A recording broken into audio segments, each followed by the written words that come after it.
Welcome back, Wimbledon viewers. It's been a bit of a break for me over the Christmas holidays. Hopefully you've all survived without updates. Going to do another legal studies in the news, and this one's a bit different because honestly, I'm not exactly sure how this fits into the legal studies syllabus, but if it doesn't, it should. This is a story that it could go one of two ways, really. This is this is the headline. You've probably already read it. Australia to kill pigeon that crossed the Pacific Ocean from the United States. This is by Rod McGurk, and it was the 14th of January. 11:01 p.m. Rod, you're staying up late. A racing pigeon has survived an extraordinary 13,000-kilometre Pacific Ocean crossing from the United States to find a new home in Australia. Now authorities consider the bird a quarantine risk and plan to kill it. There you go, straight up. What an opening. Two lines there from Rod. Authorities plan to kill it. Kevin, I don't know if it's Chelly Bird or Sally Bird or Kelly Bird. Either way, the fact that there's a bird in his name is brilliant. Kevin, I'm going to say Chelly Bird because like cello. Kevin Chelly Bird said on Thursday he discovered the exhausted bird that arrived in his Melbourne backyard on December 26 had disappeared from a race in the United States, a state of Oregon, on October 29. This is the pigeon here. There we go. The fact that this pigeon's flown that far and decided to go to Melbourne, I mean, come on, mate. Someone should have given this bird some proper instructions about where you should live in Australia. No offence to all the Melbourne people, completely intended. Experts suspect the pigeon that Chelly Bird has named Joe, of course, after the US president-elect, hitched a ride on a cargo ship to cross the Pacific. Now, I'm not sure about pigeon racing, but I think that's actually against the rules. I actually think that they should look into this because I don't think you're allowed to do that. Well, that was scary.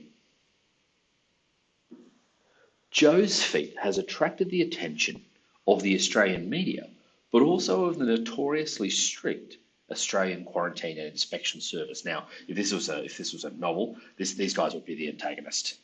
These guys are the bad guys in the story, the Australian Quarantine and Inspection Service. Chelly Bird said quarantine authorities called him on Thursday to ask him to catch the bird. Now, straight up here, hang on a second. Here's an idea. If you're the Australian Quarantine and Inspection Service, perhaps you should catch the bird yourself if you're so worried about it that you're going to kill it. Perhaps you should send out a bird catcher and not just call up random Australian citizens and say, hey, go and catch a pigeon for us. This is Chelly Bird, remember. They say if it's from America, then they're concerned about bird diseases, he said. They wanted to know if I could help them out. I said, to be honest, I can't catch it. I can't get within 500 millimeters of it, and then it moves. So there you go. The quarantine authorities are now considering contracting a professional bird catcher. Now, remember, they're so worried about this that they've called an Australian citizen and said, can you catch the bird for us? And now they're thinking about, you know what, maybe we should actually pay someone to do that. The Agriculture Department, which is responsible for biosecurity, said the pigeon was not permitted to remain in Australia because it could compromise Australia's food security and our wild bird populations. It poses direct biosecurity risk to Australian bird life and our poultry industry, a department statement said. Now that's fair enough. And if that's the case, we should deal with it. We should deal with it. And I apologise if Joe's landing here from America puts anyone's livelihoods or livestock at risk. I just find this story to be slightly hilarious. And I think, honestly, the Quarantine Service are winging it a little bit. In 2015, the government threatened to euthanize 2 Yorkshire Terriers, Pistol and Boo, after they were smuggled into the country by Hollywood star Johnny Depp and his ex-wife Amber Heard. Now remember, that story made worldwide news when classic, what's his name? That's it, so you get him out of the news. Barnaby Joyce. When Barnaby Joyce decided that we'll give him 50 hours and then we'll kill him. And we had comedians left, right and centre talking about a brilliant story about the Australian government deciding to put its best foot forward and ensuring that terriers are killed They just made it out. I love this. Great stuff, Rod. Faced with a 50-hour deadline to leave Australia, the Dogs made it out on a chartered jet. They certainly did.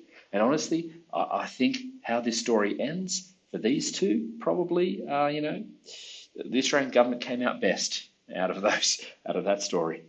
Pigeons are an unusual sight in Chelly Bird's backyard in suburban Officer. Officer, is that where he lives? Officer, Melbourne. There is a place in Melbourne called Officer. Classic. There you go. Where Australian native doves are far more common. It rocked up at our place on Boxing Day. I've got a fountain in the backyard and it was having a drink and a wash. He was pretty emaciated, so I crushed up a dry biscuit and left it out there for him, Chelly Bird said. Classic. There you go. So a great little story there from Chelly Bird about. I love this word. No one uses the word emaciated enough, do they? He was pretty emaciated, said Chelly Bird. Obviously, people in Officer are well educated and know big words. Next day, he rocked back up at our water feature. So I wandered out to have a look at him because he was fairly weak and he didn't seem that afraid of me. And I saw he had a blue band on his leg. Obviously, he belongs to someone. So I managed to catch him, he added. Hang on, Chelly Bird. Didn't you say to the quarantine services you couldn't get within 500 millimetres?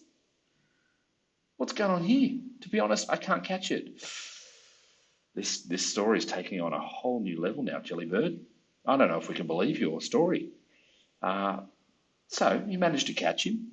Chelly Bird, who says he has no interest in birds, apart from my last name, Classic, said he could no longer catch the pigeon with his bare hands since it had regained its strength. Okay, Chelly Bird. Good one. Good call. Caught out there, and he's brilliantly got out of that one. It's regained its strength. Now he can't catch it. He said the Oklahoma-based American Racing Pigeon Union, put your hands up if you didn't know there was an Oklahoma-based American Racing Pigeon Union, had confirmed that Joe was registered to an owner in Montgomery, Alabama. Chelly Bird said he had attempted to contact the owner, but had so far been unable to get through. Fair enough. Have you tried homing pigeon, Chelly Bird? The bird spends every day in the backyard, sometimes sitting side by side with a native dove on a pergola. Oh, isn't that a bit like somebody get Pixar on the line? That is the next movie. Summer blockbuster. Chelly Bird has been feeding it pigeon food from within days of its arrival. Good work, Chelly Bird. Sorry, it's just choking me up how beautiful it is. I think that he's decided that since I've given him some food and he's got a spot to drink, that's home, he said. The Australian National Pigeon Association Secretary, put your hands up if you didn't know there was an Australian National Pigeon Association, Brad Turner, said he had heard of cases of Chinese racing pigeons reaching the Australian west coast aboard cargo ships. Yeah, fair enough. A far shorter voyage. Yeah, everyone in the Australian National Pigeon Association hears about those cases. Turner said there were genuine fears pigeons from the United States could carry exotic diseases, and he agreed Joe should be destroyed. Wow, Brad. Okay, that took a dark turn, didn't it? While it sounds harsh to the normal person, it really does, Brad. It really does. They'd hear that and go, this is cruel.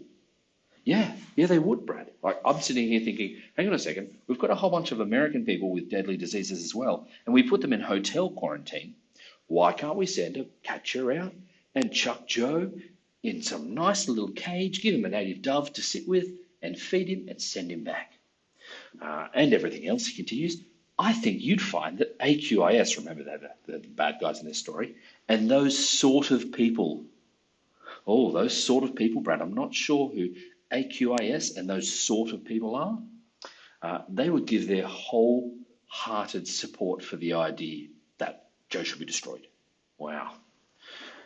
There you go. Rod gives us a little bit of some tidbits of pigeon long-distance racing to finish off this wonderful story. It is claimed that the greatest long-distance flight recorded by a pigeon is one that started at Arras in France and ended in Saigon, Vietnam, back in 1931, according to pigeonpedia.com. Put your hands up if you didn't know there was a pigeonpedia.com. The distance was 11,600 kilometres and took 24 days. Wow, there you go. And the big problem was the The hobbits that they were carrying at the time really got heavy after the first week or two. There are some known instances of long distance flights, but whether these are one offs performed by the marathon runners of the pigeon world, put your hands up if you didn't know there were marathon runners of the pigeon world, thank you, Rod, or they are feats that could be achieved by the average pigeon is not known. So there's a big question to end off. Are these marathon flights just marathon runners of the pigeon world, or are they just everyday feats that the average pigeon could do? It just doesn't want to. Why? Because it's probably sitting in a backyard in Officer being fed by, what's his name, Chellybird, and enjoying the native doves. So what a story there. Australia to kill pigeon that crossed the Pacific Ocean for the United States. Hopefully my first video legal studies in the news back has been a delightful little story to get everyone excited about killing American birds in Australian backyards.